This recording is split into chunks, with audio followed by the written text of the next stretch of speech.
महोदय, भारत के संविधान ने 75 वर्ष पूरे किए हैं और भारत के संविधान के इस 75 वर्ष के गौरवशाली यात्रा पर हम आज चर्चा कर रहे हैं। हमारे संविधान के निर्माताओं ने जब संविधान का निर्माण किया तो उस संविधान में ही संविधान के दो पहलू, एक पहलू तो संविधान का वह है जो इस समाज के सभी वर्गों के लिए सामाजिक और आर्थिक उन्नति का रास्ता प्रशस्त करता है, तो दूसरी तरफ समाज संविधान के साथ छेड़छाड़ करने वालों के लिए भी उसी में प्रावधान है कि उनको कहां जगह मिलेगी। कई लोगों ने शासन किया, इस देश में बहुत लंबा शासन किया। अब आज बात करते हैं इस देश के आदरणीय प्रधानमंत्री नरेंद्र मोदी। नरेंद्र मोदी जी ने पिछले 10 वर्षों में जो काम किया है उसकी विस्तार से चर्चा माननीय रक्षा मंत्री जी ने की है। एक एक काम उन्होंने गिनाया, हम उसको दोहरा के उसका समय नहीं लेना चाहते, लेकिन एक मूल मंत्र जो आदरणीय प्रधानमंत्री नरेंद्र मोदी जी का है वो इसी संविधान से निकला है, जिसमें लिखा है, उनका नारा है, सबका साथ, सबका विकास, सबका विश्वास और सबका प्रयास। यही हमारा संविधान का मूल मंत्र है। अब इनको कहां से समझ में आएगा ये मूल मंत्र? इतना लंबे समय तक इन्होंने किया और सैकड़ों बार उदाहरण है जब इन्होंने संविधान की धज्जियां उड़ाई, और आज यही कारण है कि संविधान ने उनको वहां बैठा दिया जहां 15 साल से टहल रहे हैं। यह संविधान का ही, यह संविधान का, संविधान को ये ऐसा इस्तेमाल करते थे जैसे लगता था कि इनका ये अभी चर्चा कर रहे थे, संविधान की बहुत बात कर रही थी। कांग्रेस पार्टी की माननीय सदस्य ने अपने प्रथम स्पीच में बहुत ही चुटकुले के साथ और व्यंग्यात्मक टिप्पणियां इस सरकार पर आदरणीय प्रधानमंत्री नरेंद्र मोदी जी की। अरे आप तो अभी ज्ञान आपको नहीं है, जरा अपने पूर्वजों के, आपके जो पूर्वजों ने जो इस देश में शासन किया है उनका भी जरा इतिहास तो पढ़ लेते। 100 चूहा, हम लोग के यहाँ कहावत है, सभापति महोदय आप भी जानते हैं, आपके यहाँ भी उत्तर प्रदेश में कहावत होगा, 100 चूहा खा के बिल्ली चली हज करने के लिए। पूरे शासन काल में आपने संविधान की धज्जी उड़ाई, और संविधान की धज्जी उड़ाने के बाद जो संविधान के भक्षक हैं वो आज संविधान का कॉपी लेके घूम रहे हैं, जैसे लगता है कि कितने बड़े संविधान के रक्षक। संविधान के भक्षक संविधान के रक्षक नहीं हो सकते, और इसलिए आप आज वहां बैठे हैं। आपको संविधान की प्रति लेके घूमने का हक नहीं है, और जब आप संविधान की प्रति लेके घूमते हैं तो इस देश की जनता हंसती है। और आपको कम से कम महाराष्ट्र और हरियाणा के चुनाव से तो कम से कम अभियो सीख लेना चाहिए था। कुछ सुधर जाइए, कुछ सुधर जाइएगा तो आगे ठीक रहेगा।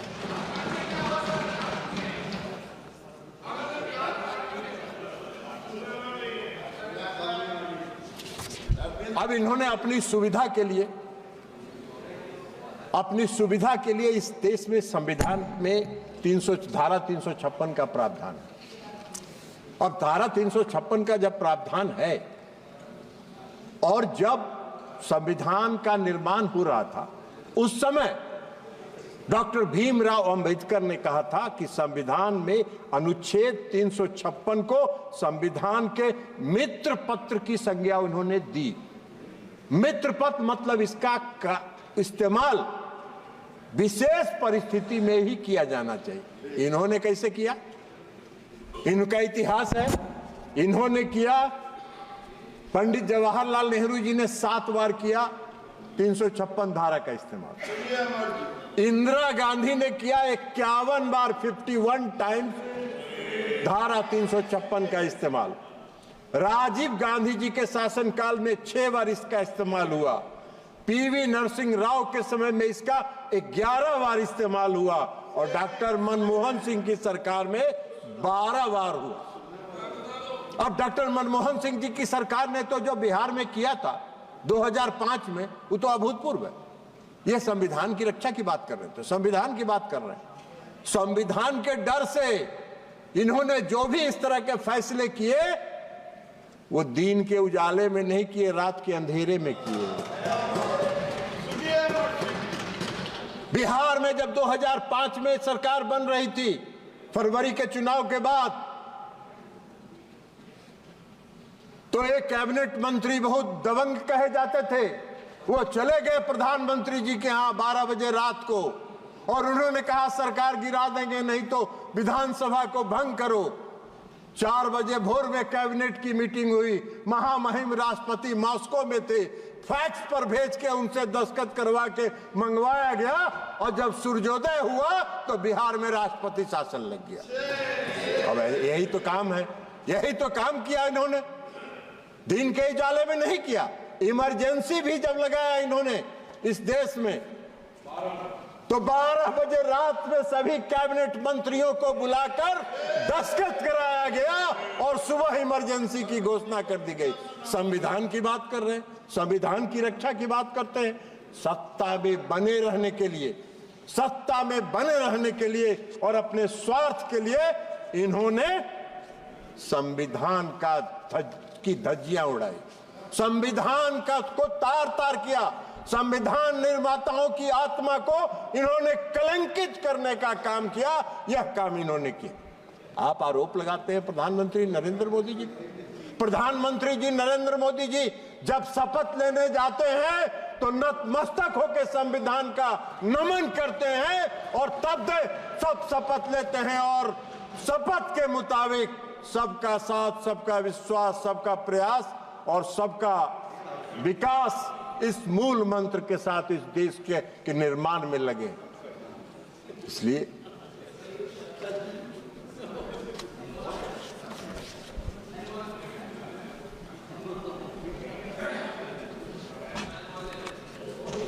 सभापति महोदय, कांग्रेस के लोग चले गए। संविधान से उनको कोई मतलब नहीं है, उनको कोई संविधान से लेना देना नहीं है। आप चेयर को एड्रेस करिए, आप इधर एड्रेस कर, भूल जाइए।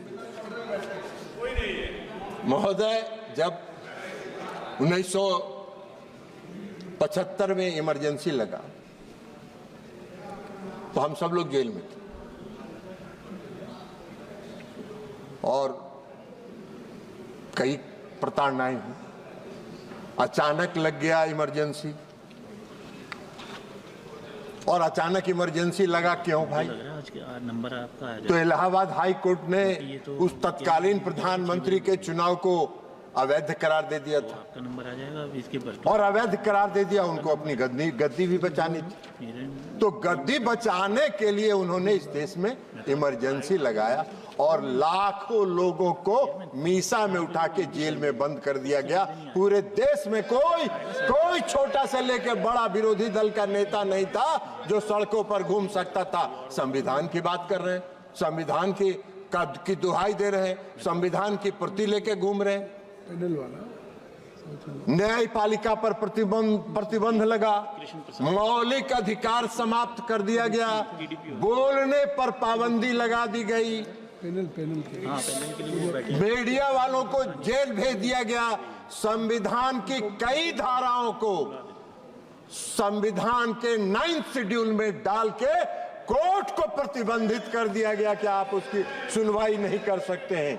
6 साल अपना शासन 5 साल के शासन को 6 साल कर लिया उन्होंने, और उसके बाद अगर उनका बस चलता तो आजीवन के लिए अपना कर लेते। ये संविधान के रक्षक हैं और ये संविधान लेके घूम रहे हैं इस देश में। इस देश के लोग तो हंसते हैं ना, अपनी गद्दी बचाने के लिए और अपने स्वार्थ की सिद्धि के लिए इन लोगों ने संविधान का किया। आरक्षण की बात कर रहे हैं।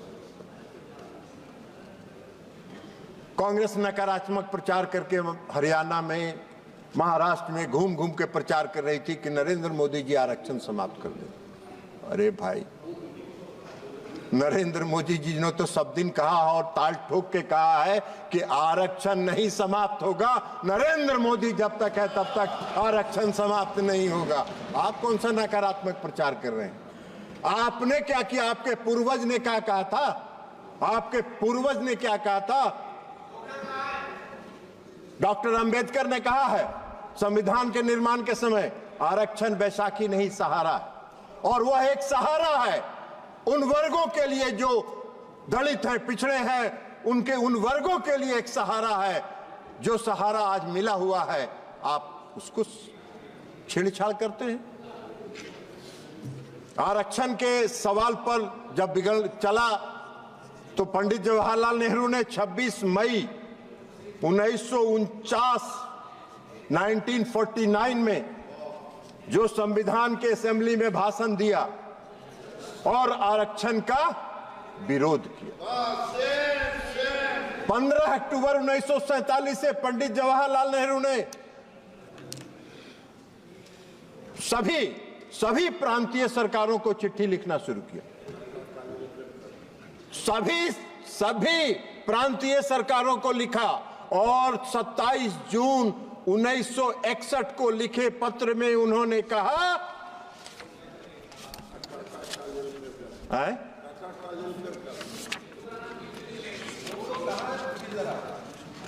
वो सब घसक गए, उनको संविधान से कोई मतलब है ही नहीं ना।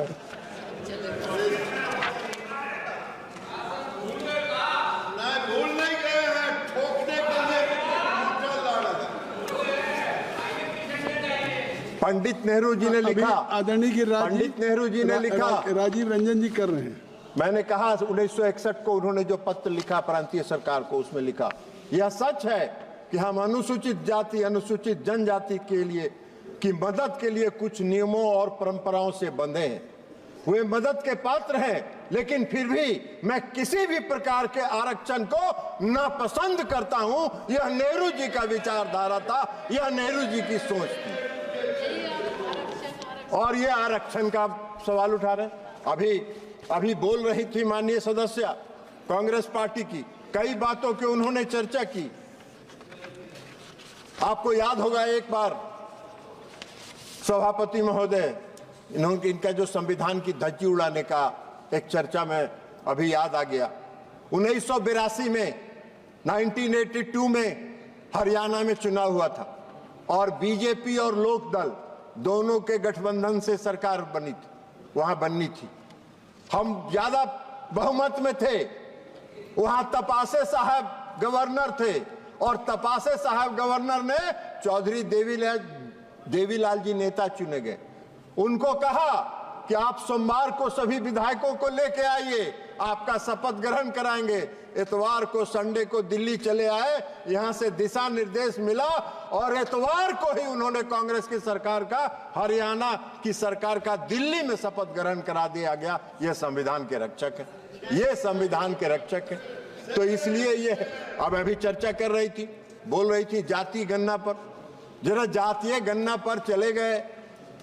विरोधी दल के नेता अखिलेश जी भी यहां नहीं हैं, अखिलेश जी गवाह हैं। INDIA की मीटिंग हो रही थी बंबई में, मैं बेंगलुरु में, सवाल उठा कि जातीय जनगणना पर प्रस्ताव पारित करिए। ये मुंह में टेप लगा के बैठे हुए थे, मुंह में टेप लगा के बैठे हुए थे, मैं भी उसमें था। तो इनकी कथनी और करनी में यही फर्क है। ये अपने राजनीतिक इस्तेमाल के लिए नारा और अपने फायदे के लिए नारा के रूप में इस्तेमाल करते हैं। उनको कभी खुलासा करना चाहिए। हम चुनौती देते हैं। यह प्रस्ताव आया, मुंह में पट्टी बांध के, मुंह में टेप लगा के क्यों खड़े थे, यह आपको बताना चाहिए, यह आपको बताना चाहिए। आप कह रही थी माननीय सदस्य, साहस संविधान ने दिया है। अरे संविधान में तो साहस दिया ही है, और संविधान ने अगर साहस नहीं दिया होता तो हम लोग इमरजेंसी में इतना झेलते कैसे? आपकी प्रताड़ना को हम लोगों ने झेला, तो यह संविधान ने ही ना हमको साहस दिया था। और उस संविधान में हम लोगों ने झेला, तो ये संविधान ने दिया है, लेकिन आपने कभी झेला नहीं है। आप समझती हैं कि सोना का चम्मच लेके हम लोग पैदा हुए हैं इस देश में शासन करने के लिए।